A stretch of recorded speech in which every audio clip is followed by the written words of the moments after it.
Baik, Bapak Ibu, Saudara-saudari, refleksi kita untuk melangkah bersama Sang Sabda pada hari Minggu tanggal 26 Juli 2020 ya.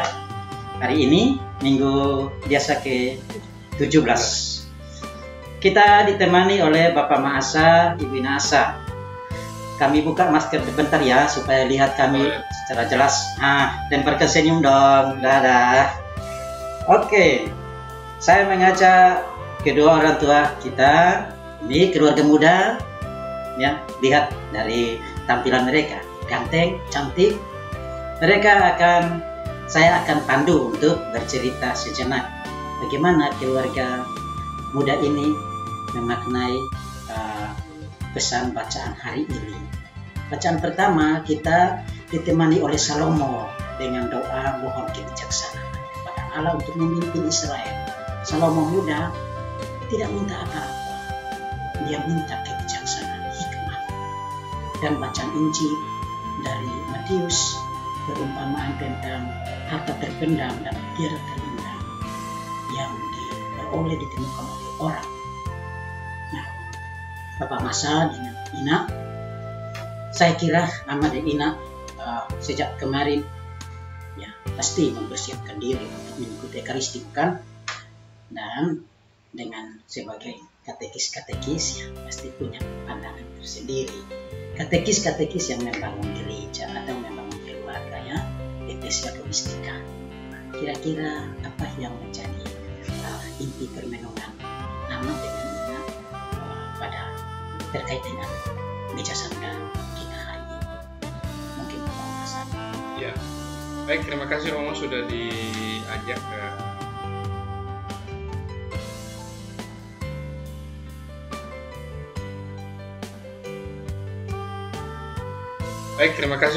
diajak ke caranya meja sabda dari Komsel Santa Maria pada hari ini. Terkait dengan renungan Injil hari ini, bagi saya kebijaksanaan itu selalu soal hati setiap orang yang terbuka pada sabda Allah. Hanya orang yang benar-benar membuka hatinya pada sabda Allah yang akan mendapatkan kebijaksanaan.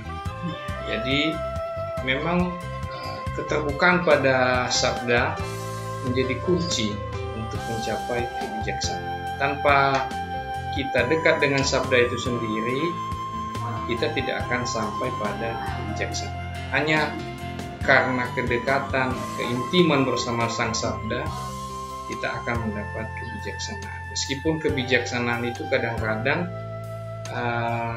tidak dalam ukuran manusiawi kita, karena kadang kebijaksanaan ada juga pandangan beda dengan apa yang dipikirkan manusia dengan yang dipikirkan kita. Jadi kadang kita katakan bijaksana ini, tapi sebenarnya belum, karena kita tidak pernah bisa mengukur kebijaksanaan Allah itu.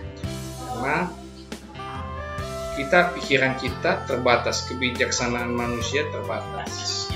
Tapi bila kita selalu berserah diri kepada Tuhan, maka itu suatu kebijaksanaan.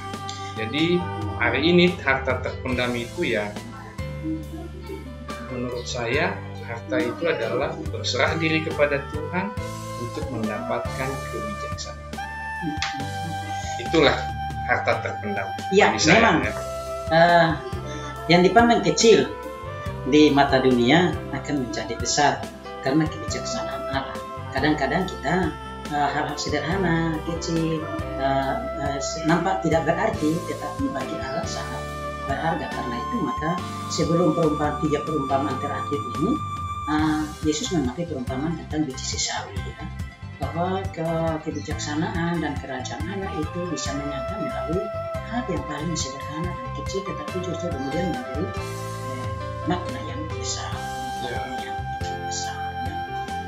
Ya memang itulah dari kebijaksanaan Allah tak dapat dicapai secara sempurna dan penuh oleh seorang manusia ketika masih berada di tengah-tengah dalam kejiarannya di bumi. Tetapi bahwa kita diajak untuk terus mengarahkan diri secara total kepada Begitu Ibu Nasa, bagaimana Ibu? Sehat? Ya,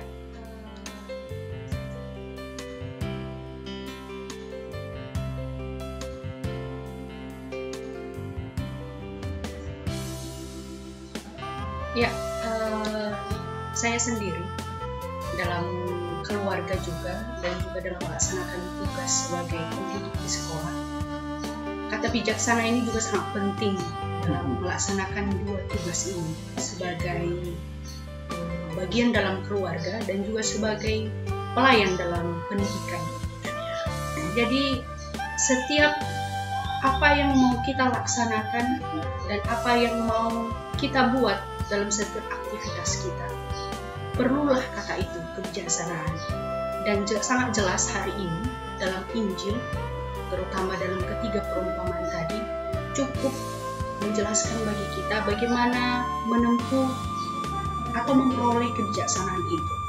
Merendahkan diri, mendekatkan diri kepada Tuhan, itu suatu jalan kebijaksanaan untuk memperoleh itu. Saya juga sebagai pendidik untuk mengajar anak-anak juga perlu kebijaksanaan. Tidak boleh asal-asalan memberikan pendidikan, tapi juga apakah seorang guru itu mampu mentransfer pendidikan itu secara bijak dan juga melayani dalam keluarga, mendidik anak dalam keluarga, melayani suami, harus juga secara bijak dalam hal perekonomian juga. Kata bijaksanaan juga. Baik, Bapak Masa dan Ina, memang tak mudah seperti kita bercerita, tetapi bahwa untuk mencapai harta terpendam yaitu kerajaan Allah dalam kebijaksanaan hidup, kita pasti berhadapan dengan yang namanya kesulitan dan tantangannya. Kadang-kadang merasa susah sekali, bahkan mungkin merasa mau putus asa karena seperti Tuhan tidak memperhatikan, melihat kami sedangkan sudah berjuang, berbuat baik dan berdoa. Tetapi bahwa memang kebijaksanaan kita yang kita jalani mesti berada bersama dengan situasi tertantang, sulit. Karena apa? Karena memang hanya di sana pengharapan iman itu dimurnikan, diasah sehingga mencapai ketajamannya yang lebih baik. Iya, benar sekali apa yang disampaikan Romo. Ini pengalaman saya kadang-kadang dalam dunia dewasa sekarang. Kebijaksanaan itu kadang mendapat arti yang berbeda, tidak pada tempatnya. Ada kebijaksanaan dibuat sesuai dengan kebutuhan kita. Kadang-kadang kebijaksanaan, tapi rupanya ada belum sungguh murni sesuai dengan kehendak Tuhan. Jadi kadang-kadang kita terjebak pada istilah kebijaksanaan itu yang sudah salah, tidak pada tempatnya sebenarnya. Kadang misalnya kita buat kebijaksanaan mungkin karena situasi seseorang atau situasi tertentu, kita katakan ini kebijaksanaan. Jadi kebijaksanaannya ditempatkan sesuai dengan kepentingan kita. Iya, itu. Jadi kadang-kadang kita jatuh pada soal seperti itu. Kembali kepada kepentingan. Jadi menurut saya kebijaksanaan sejati itu memang betul yang dikatakan Romo tadi, sulit menggapainya. Tapi kita selalu yakin iman kita mengajarkan bahwa kebijaksanaan hanya akan didapat pada Tuhan. Kita boleh belajar dari Yesus yang menyerahkan segala-galanya pada penyelenggaraan Bapa, sehingga memang betul-betul kita bisa mendapatkan kemuliaan bersama dengan Dia. Benar sekali, dan kita bisa ingat kata-kata Paulus bahwa ketika orang Yahudi dan orang Yunani mengatakan bahwa Yesus mati bodoh di atas salib, mati konyol di atas salib, sedangkan orang Yunani mengatakan mati bodoh, karena orang Yunani dengan kapasitas intelektualisme masa itu mereka mengatakan mati bodoh di atas salib. Tapi Paulus mengatakan justru di dalam kekonyolan dan kebodohan itulah ada kebijaksanaan. Jadi salib jalan kebijaksanaan kita menuju kepada kesempurnaan bersama Allah. Karena itu maka dengan demikian kemudian kerajaan Allah lalu menjadi bahagia dari hidup kita. Karena apa? Karena kita mempunyai sang guru yang telah memurnikan iman kita di dalam kancah perjuangan bersama-sama yang dia beri. So, terima kasih Bapak Masa, Ina. Kita pasti akan senantiasa, ya, saya berharap bahwa Ahmad dan Ina, anak-anak selalu diberkati, didampingi Terima kasih Allah, dan berkembang terus katekis muda. Amin. Ya, dan karya pastoral di dunia pendidikan itu sangat membutuhkan kita. Karena itu maka gereja sangat membutuhkan kita untuk karya pastoral di bidang pendidikan. Mari kita terus seperti yang selama ini kami kenal, Bapak Masa, Ina, ya, dan Tuhan senantiasa memberkati. Amin. Sampai jumpa. Dadah.